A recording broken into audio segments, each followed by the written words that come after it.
Ladies and gentlemen, Karl, the best man.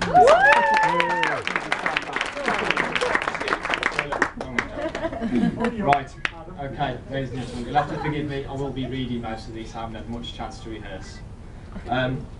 Certainly a moment I've been dreading anyway. So, ladies and gentlemen, a wise man once told me that the best man's speech should last as long as it takes for the groom to make love. So thank you all for listening. No, there is more. Firstly, I'd like to begin by expressing thanks on behalf of the bride and groom for making today possible. I'd like to start by saying thank you to Gary, to Alison. Get a bit emotional there as well. And to Sue for raising two such fine people. I'd also like to thank the two ushers, Karl's brother Kieran and also Rachel's brother Christopher, for their efforts today. And of course I'd like to thank the bridesmaids also. Bridesmaids Stephanie and Cheryl, who I think you'll all agree look absolutely stunning today in their outfits. Not forgetting Mia, of course, beautiful Mia. Where is she? Who is equally as lovely. Finally, I'd like to thank all of you for attending today and to help make this occasion all that more special for Karl and Rachel.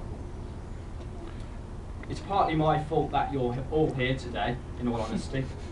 And in advance, I apologise for those of you who've had to travel such a distance, especially Ash, who's travelled from Afghanistan and booked R&R to be here today. Karl first laid eyes on Rachel in the Lytton Tree in Wolverhampton at a police party in which I invited him to. That's why it's my fault you're all here today. Rachel just happened to be working behind the bar. It just seemed to be their destiny to be together. I think Karl also owes some gratitude to my own mother for giving him a boot up the backside and encouraging him to put the courage up to ask Rachel out on a date.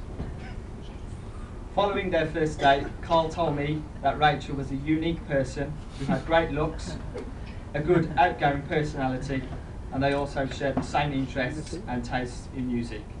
They just seemed to be an ideal match. I am extremely glad and honoured to be here today as Karl's best man, but I do have to question that if I'm the best man, then why is Rachel marrying Karl? But in honesty, Karl's the best man today, but I'm just a great man.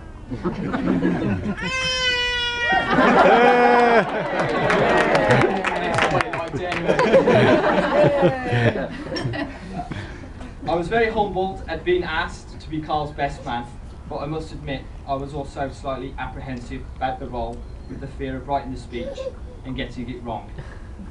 But it all seems to be going okay, and me and Karl are still the best of friends, well, at least for the next 10 minutes or so. Being asked to be the best man is like being asked to make love to the Queen. On one hand, it's a great honour, but you dread the moment when you have to rise to perform. I found myself looking for inspiration for the speech, and so I turned to the internet. As I looked at the internet, I found some pretty interesting stuff. However, after a couple of hours of looking, I remembered that I was supposed to be looking for speech ideas. Once I got back on track, I managed to find a website that advises on how the structure of the speech should be and what type of material that it should contain. It said the first thing I should do is to get some Dutch courage, and believe you me, I've certainly done that today already. Point 2 was to give thanks to all persons involved in the wedding, and I've done that too, so it all seems to be going to plan. Then I hit a stumbling block, as point 3 suggested that I'm supposed to sing the groom's praises and good points, but I can't sing and I certainly won't lie. Point 4 said I should tell some stories about the groom. The type of stories that the groom wouldn't want you to hear. And in the last 11 years that I've known Karl, there's certainly been plenty of stories to tell. So from this, I thought I'd tell you about some of Karl's past misdemeanours in life. But unfortunately, some of those misdemeanours I also took part in. Therefore, I wouldn't want to tarnish my own impeccable reputation.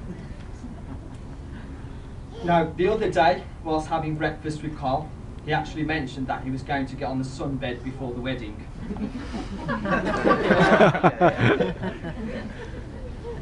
I thought that would make great material, but I made the mistake of telling him this, which promptly caused him to shut his mouth. That brings me on to the stag do in Dublin. It was good, and there definitely weren't any strippers. No, that really wasn't. Karl, I think you're a very lucky groom. Rachel is kind, caring, attractive, warm and loving, and she stuck by you over the past few years. Excuse me. With the challenging job that you do.